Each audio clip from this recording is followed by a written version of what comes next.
சன்லேண்ட்ல சமைச்சா சக்தி தானா வரும். மாணவர்களின் சிந்தனைகளை வடிவமைக்க SNS International CBSE Fingerprint School. This summer, meet the magical mermaid at VGP Marine Kingdom from April 12th to May 31st.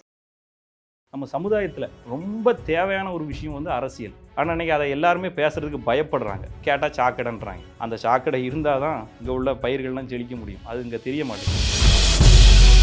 நான் அதிகமாக ப்ரொமோட் பண்ணுறது வந்து மக்களாட்சிங்கிற ஒரு விஷயத்தை தான். மக்களாட்சினா என்ன? மக்களுக்காக மக்களால் மக்களே நடத்தும் ஆட்சி மக்களாட்சி. அப்படியே ஆட்சி தான் நடக்கும். மக்களாட்சி தான் இந்தியாவில்.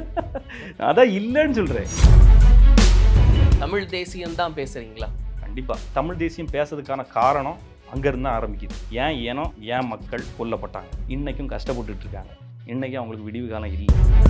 சீமானோட தம்பி ராஜா பாருன் அப்படி தான் பார்க்குறாங்க. நான் சீமானுக்கும் தம்பி தான், உதயநிதிக்கும் தம்பி தான், அண்ணாமலைக்கும் தம்பி தான்.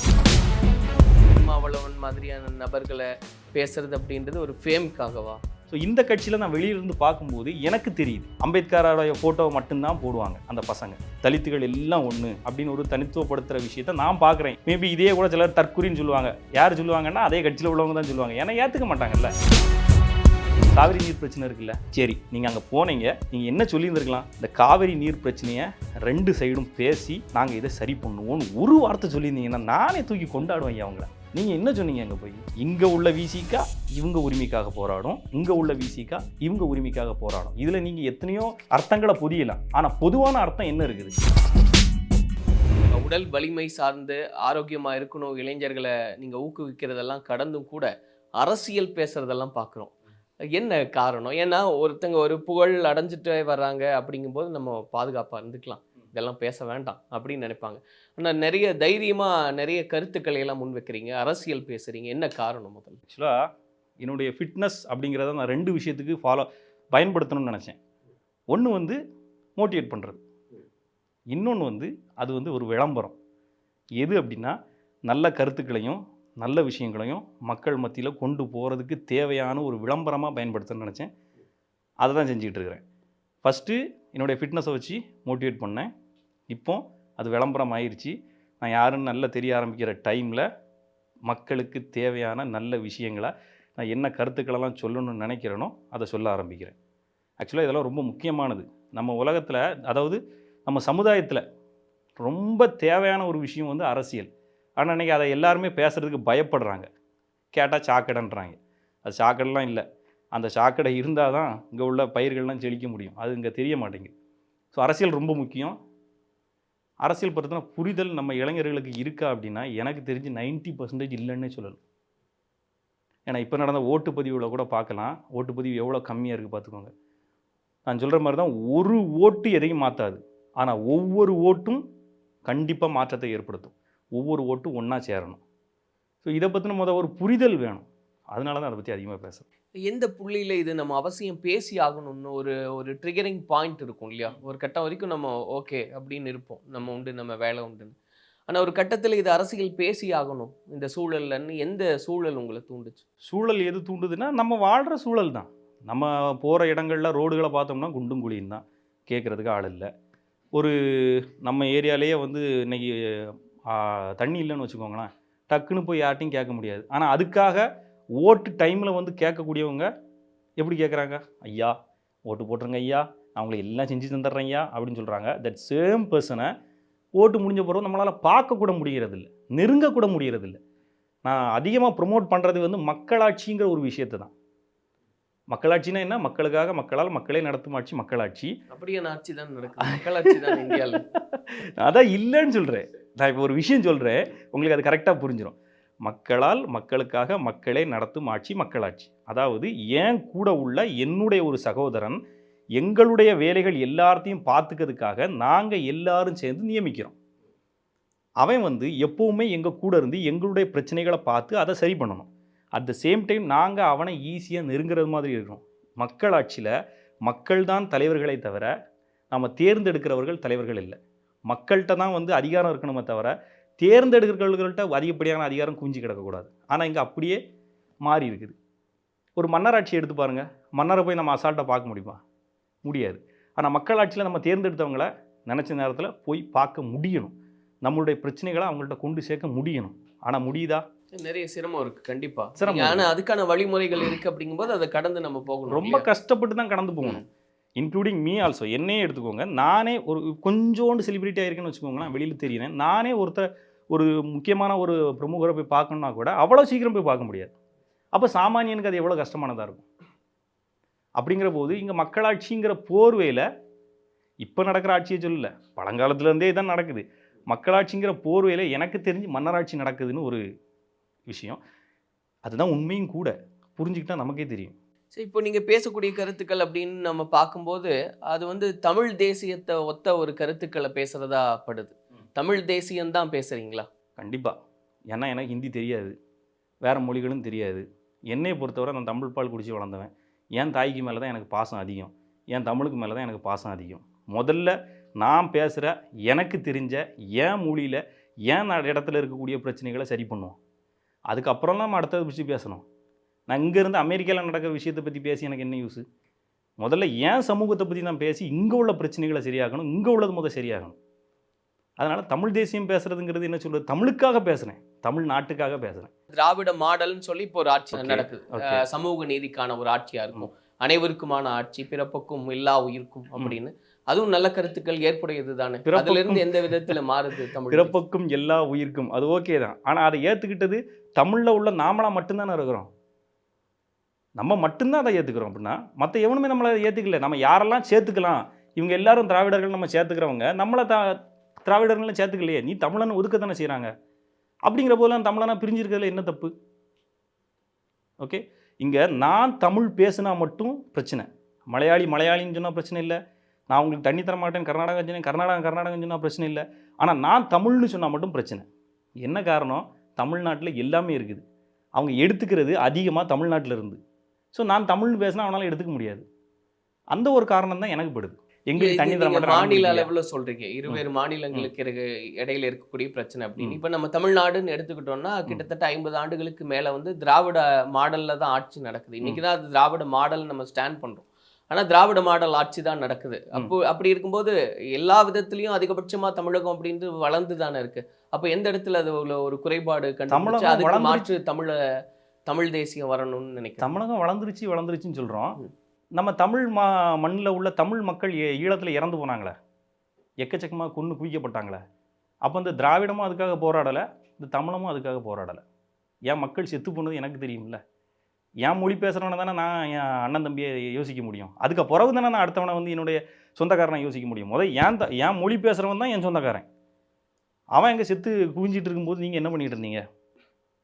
ஸோ ஃபஸ்ட்டு நான் எதுக்கிறதுக்கு காரணம், எதுக்கிறதுன்னு சொல்லதை விட தமிழ் தேசியம் பேசுறதுக்கான காரணம் அங்கேருந்து தான் ஆரம்பிக்குது. ஏன் இனம், ஏன் மக்கள் கொல்லப்பட்டாங்க, இன்றைக்கும் கஷ்டப்பட்டுட்ருக்காங்க, இன்றைக்கும் அவங்களுக்கு விடிவு காலம் இல்லை. அன்னைக்கு அதுக்குன்னு ஒரு தலைவன் உருவாகினா அவன் ஜெயிக்கிற நேரத்தில் அவனுக்கு வந்து துரோகம் செய்யப்பட்டுச்சு. அந்த துரோகத்தினால மொத்தமாக எல்லாம் வீழ்த்தப்பட்டுச்சு. அவனை மாதிரி ஒரு நேர்மையான தலைவனும் கிடையாது, அவனை மாதிரி ஒரு வீரமான தலைவனும் கிடையாது. ஸோ அங்கேருந்து தான் தமிழ் தேசியம் எனக்குள்ளே உருவாச்சு. அதுக்கு பிறகு தான் நம்ம இப்போல்லாம் பேசுது. இவ்வளவு இதுன்னு பட்ட பிறகும் தமிழன் சுடப்பட்டான், கேட்கறதுக்கு ஆள் இல்லை. கேரளாக்காரன் சுட்டா விடுவீங்களா? ஒரு நார்த் இந்தியாக்காரன் சுட்டா விடுவீங்களா? தமிழ் மகாரனை எத்தனை பேரை சுட்டி கொண்டீங்க? இது ஈழத்தில் நடந்தது சொல்ல, இங்கேருந்து மீனவனை சொல்கிறேன். என் மக்கள் போனாங்கல்ல, எத்தனை வருஷமாக நடந்துக்கிட்டே இருந்துச்சு. இத்தனோண்டு நாடு, இவ்வளோ பெரிய நாடு, இவ்வளோ படையை வச்சுருக்கீங்க. அங்கே என் மக்களை கொல்லதுக்கு இங்கேருந்து உங்களுக்கு படையனுப்பு தெரிஞ்சிச்சில்ல. இங்கேருந்து என் மக்கள், அதுவும் ஓ நாட்டில் வாழ்கிற மக்கள் அங்கே போகும்போது சுடும்போது அதை கேட்கறதுக்கு உனக்கு படை அனுப்ப முடியாதா? அப்போ தமிழன்னா ஒரு இலக்காரமாக இருக்கா இல்லையா? பலமானவன் தமிழன், எல்லா வளமும் நிறைஞ்சவன் தமிழன், எல்லா வளமும் நிறைஞ்சது தமிழ்நாடு, அதிகமாக சுரண்டப்படுறது தமிழ்நாடு, இந்தியாவினுடைய உண்மையாக சொல்லப்போனால் இந்தியாவினுடைய ஒரு பெரும் பலமாக இருக்கிற தமிழ்நாடு. ஆனால் இந்த மக்களினுடைய அடையாளம் மட்டும் அழிக்கப்படணும்னு நினைக்கிறதுல ஏன் அவ்வளோ ஒரு பிடிமானம் உங்களுக்கு? இப்போ மற்ற மாநிலங்களை ஒப்பிடும்போது கட்டாயமாக வந்து தமிழ்நாடு அப்படின்றது நம்ம ஏன் ஒப்பிட போகிறோம்? அப்புறம் எப்படி நம்ம மற்ற மாநிலங்கள் அதான் அப்படிலாம் ஒப்பிடக்கூடாது. மற்ற மாநிலங்களில் என்ன நடக்குது, இங்கே என்ன நடக்குது? மற்ற மாநிலங்களில் அவ்வளோ வளங்கள் இருக்குதா? இல்லை. அவ்வளோ படிப்பறிவு இருக்குதா? இல்லை. இங்கே இருக்குது, இங்கே எல்லாமே இருக்குது. ஆனப்புறம் இன்னும் வளர்ச்சி வரலையே. இப்போ வந்து சீமானோட தம்பி ராஜா பாரூன் அப்படி தான் பார்க்குறாங்க. ஆக்சுவலாக இதை நானே என்னுடைய சேனல்லே சொல்லணும்னு நினச்சிருந்தேன். நான் சீமானுக்கும் தம்பி தான், உதயநிதிக்கும் தம்பி தான், அண்ணாமலைக்கும் தம்பி தான். என்ன காரணம்னா எல்லாருமே என்னோட மூத்தவங்க. இந்த அரசியல் டைமில் நான் சீமானை போய் மீட் பண்ணங்கிற ஒரே காரணத்தை வச்சு இவன் அவர் கட்சியில் சேர்ந்துட்டாரு, இவர் அவருக்கானவர் அப்படின்னு வந்து ஒரு இதை கொண்டு வந்துட்டாங்களே வழியா. உண்மையான விஷயம் என்னென்னா, அந்த அரசியல் டைமில் நான் எல்லாரையுமே மீட் பண்ணணும்னு முயற்சி பண்ணேன். அண்ணாமலையை மாதிரி மீட் பண்ண முயற்சி பண்ணேன். அதுக்காக பிரமுகர்கள் யாரும் இல்லாமல் கேட்டு பார்த்தே முடியலை. ஒன்று வேண்டாம், எங்கள் ஏரியாவில் இருக்க விஜய் வசந்த் அவர்களே வந்து பார்க்கணும் முயற்சி பண்ணேன். காங்கிரஸ் முடியலை. அதுக்கப்புறம் உதயநிதி, அதெல்லாம் முடியாத ஒரு விஷயம். ஓகேவா? அதுக்கெல்லாம் மேபி இர்ஃபான் அளவுக்கு வளரணும்னு நினைக்கிறேன். ஓகே, நமக்கு அது முடியல. எனக்கு வந்து அழைப்பு விடுத்தது, நான் அப்படி கேட்டு எனக்கு அழைப்பு விடுத்தது சாட்டை துருவைமுருகன் அவர்கள் மூலமாக. சீமான் வாப்பா பார்க்கலாம், மீட் பண்ணலாம், பேசுவோம் அப்படின்னு வர சொன்னார். நீ வாங்க நம்ம பேசலாம். அந்த அனுமதியை கொடுத்தது, என்னை பார்க்க மீட் பண்ண அனுமதிச்சது அவர் ஒருத்தர் தான். ஸோ அவரை போய் பார்த்தோம், நல்லா பேசிக்கிட்டாரு, நல்லா விசாரிச்சுக்கிட்டாரு, நிறைய விஷயங்கள் சொன்னார். மற்றபடி அவருடைய கொள்கைகள் நல்லா இருக்குது. சரி, இப்போ நீங்கள் பேசுகிற விதத்தில் இதெல்லாம் வந்து நாம் தமிழர் செய்கிறாங்க, இந்த கருத்துக்களை மையப்படுத்தி அவங்க அரசியல் செய்கிறாங்க அப்படிங்கும்போது, சீமானுடைய தம்பி அப்படின்னு ஒரு முத்திரை வருது உங்கள் மேலே அப்படின்னா ஏன் அது வேண்டான்னு மறுக்கிறீங்க? வேண்டான்னு மறுக்கல. ஸோ நான் தான் சொல்லிட்டேன்ல, சீமானுக்கும் தம்பி தான், உதயநிதிக்கும் தம்பி தான், அண்ணாமலைக்கும் தம்பி தான். யார் இந்த திராவிட மாடலுக்கும் தம்பியா இருக்க முடியும், தேசிய மாடலுக்கும் என்னோட மூத்தவங்க அவங்க, தமிழ் அவங்களுக்கு தான் தம்பி, அவ்வளோதான். இன்னைக்கு உங்களுக்கு தான் தம்பி தான், என்னோட நீங்கள் மூத்தவர், உங்களுக்கு தான் தம்பி தான், அவ்வளோதான். ஆனா அடிப்படையில வந்து இப்போ அப்ப சீமான் அவர்களுடைய கருத்தை ஏத்துக்கிட்டு தான் அந்த அரசு கருத்துக்கள் ஏற்கப்பட்டது தான். நாம் தமிழர்கள் சேர்ந்துட்டீங்களா? சேரல. நான் கட்சியிலன்னு போய் சேரல. எந்த கட்சிக்கும் இன்னும் நான் முழுசா போய் ஆதரவுலாம் கொடுக்கல. அந்த கட்சியினுடைய கொள்கைகள் ஓகே இப்போதைக்கு. இல்ல என்ன காரணம்? இப்போ நீங்க சொல்றீங்க இந்த கருத்துக்களை தான் நானும் முன் வைக்கிறேன் அப்படின்னு, அந்த கருத்துக்களை தான் அவங்க முன் வைக்கிறாங்க. ஆமா. அப்ப ஏன் இணையறதுல என்ன பிரச்சனை? இணையறதுன்னா இப்போதைக்கு பார்க்கலாம் யாரு எந்த மாதிரி போறாங்க, இன்னும் நிறைய பார்க்க வேண்டியது இருக்குல்ல. சொல்கிறது எல்லாரும் நிறைவேற்றுவாங்களாங்கிறது ஒரு டவுட் இருக்குது, பார்க்கலாம்.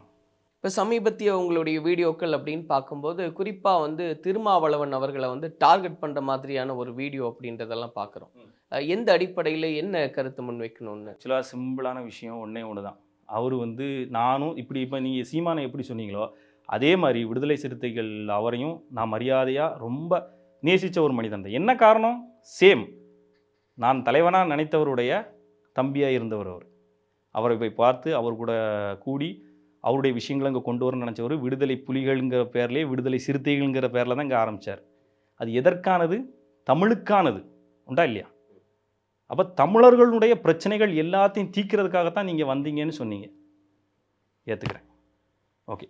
அட் த சேம் டைம் அந்த கட்சியில் வந்து ஜாதிய பூசுகள் வந்து இருக்குதான்னா கொஞ்சம் இருக்குது. இல்லைன்னு சொல்லுவாங்க, ஆனால் இருக்குது. அதை எல்லாருமே ஒத்துக்கணும். இல்லைன்னுலாம் சொல்ல முடியாது, அதில் இருக்குது. எல்லா கட்சியிலும் இருக்கிறது தான். எல்லா கட்சியிலையும் இருக்குதுன்னு சொல்ல முடியாது. இந்த கட்சியில் மெயினாக இருக்குது. ஓகே, அதாவது தனித்துவப்படுத்துறது. மேபி தலித்துகள் எல்லாம் ஒன்று அப்படின்னு ஒரு தனித்துவப்படுத்துகிற விஷயத்த நான் பார்க்குறேன். என்னுடைய அறிவுக்கு அப்படி எட்டுது. மேபி இதே கூட சிலர் தற்குறின்னு சொல்லுவாங்க. யார் சொல்லுவாங்கன்னா அதே கட்சியில் உள்ளவங்க தான் சொல்லுவாங்க. ஏன்னா ஏற்றுக்க மாட்டாங்கல்ல.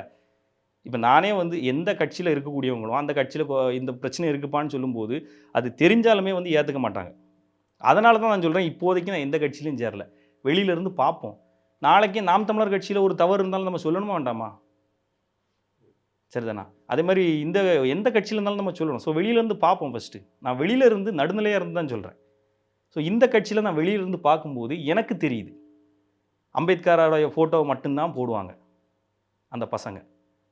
இந்த ஜாதி மட்டும். ஏன்னா நம்ம வீடியோஸ் பார்க்குறோமே தானே, நம்ம யூடியூப்பில் பார்க்குறோம், இன்ஸ்டாகிராமில் பார்க்குறோம். விசிகானுடைய கட்சி கொடியை கட்டிட்டு நாங்கள் வந்து எந்த ஜாதின்னு நீங்கள் வந்து வெளிப்படுத்துறீங்கிறத பார்ப்போமே. எந்த ஜாதியை வெளிப்படுத்துறீங்க? தலித்துகள் தானே. நான் என்ன சொல்கிறேன், தலித்துலாம் ஒன்றும் கிடையாதுடா, நீங்கள் தாழ்ந்தவங்களாம் ஒன்றும் கிடையாது. நீ ஏன் ஒன்றே நீ தாழ்ந்தவன், நாங்கள் எல்லோரும் ஒன்றா சேர்றோன்னு சொல்கிற? நம்ம எல்லோரும் ஒன்று தான், அண்ணன் தம்பி தானே இருங்கண்ணே அதுதான் நான் சொல்கிறேன். அதை விட முக்கியமாக அவர் செஞ்ச ஒரு விஷயம், கர்நாடகாவில் போய் இப்போ வந்து கட்சி ஓப்பன் பண்ணுது, கட்சி ஆரம்பிச்சது. கர்நாடகாவில் ஓப்பன் பண்ணிட்டீங்க. நீங்கள் என்ன இப்போ வந்து முழுசாகவே இங்கே தமிழ் மட்டும்தானா? ஏன் வந்து கர்நாடகா பார்க்க? அவனும் என் அண்ணன் தம்பி தான். நான் அதான் அந்த வீடியோலேயே சொல்லியிருந்தேன். அவனும் என்னுடைய சொந்தக்காரன் தான், வேறு மொழி பேசுகிற சொந்தக்காரன், அவ்வளோதான். ஆனால் நீங்கள் எதை சொல்லி எதற்காக கட்சி ஆரம்பிச்சிங்க? என்னுடைய தலைவனுடைய அடையாளமாக தானே ஆரம்பிச்சிங்க. விடுதலை சிறுத்தைகள் தமிழுக்கானதுன்னு தானே ஆரம்பிச்சிங்க. தமிழுடனே பிரச்சனை இப்போ என்ன பெரிய பிரச்சனை என்ன இருக்குது? பல காலமாக இருந்துகிட்டு இருக்குல்ல, காவிரி நீர் பிரச்சனை இருக்குல்ல. சரி, நீங்கள் அங்கே போனீங்க, நீங்கள் என்ன சொல்லியிருந்துருக்கலாம்? இந்த காவிரி நீர் பிரச்சனையை 2 சைடும் பேசி நாங்கள் இதை சரி பண்ணுவோன்னு ஒரு வார்த்தை சொல்லியிருந்தீங்கன்னா நானே தூக்கி கொண்டாடுவேன் அவங்கள. நீங்கள் என்ன சொன்னீங்க? அங்கே போய் இங்கே உள்ள விசிகா இவங்க உரிமைக்காக போராடும், இங்கே உள்ள விசிகா இவங்க உரிமைக்காக போராடும். இதில் நீங்கள் எத்தனையோ அர்த்தங்களை புரியலாம். ஆனால் பொதுவான அர்த்தம் என்ன இருக்குது? அவங்க தண்ணி கொடுக்க மாட்டேன்னு போராடுவான், நீ தண்ணி கொடுன்னு தான்னு போராடு. எப்படி பிரச்சனை தீரும்? நீங்கள் அது காவிரி மையப்படுத்தி தான் அந்த பிரச்சனையை கண்டிப்பாக காவிரி நீருங்கிறது ஒரு பெரிய பிரச்சனையாக இருக்குது. இப்போ கர்நாடகாரங்க நம்ம குறைலாம் சொல்லல, நானே அங்கே போய் பார்த்துருக்கிறேன். அணையில் தண்ணி நீர் மட்டும் ரொம்ப கம்மியாக தான் இருக்குது. அங்கே உள்ள மக்களுக்கு தண்ணி பிரச்சனை இருக்கான இருக்குது. அதை சால்வ் பண்ணுறதுக்கு என்ன பண்ணணும்? 2 மக்களுக்கும் இடையில ஒரு பாலமாக நீங்கள் அமையலாம். அதை நீங்கள் சொல்லியிருக்கலாம்.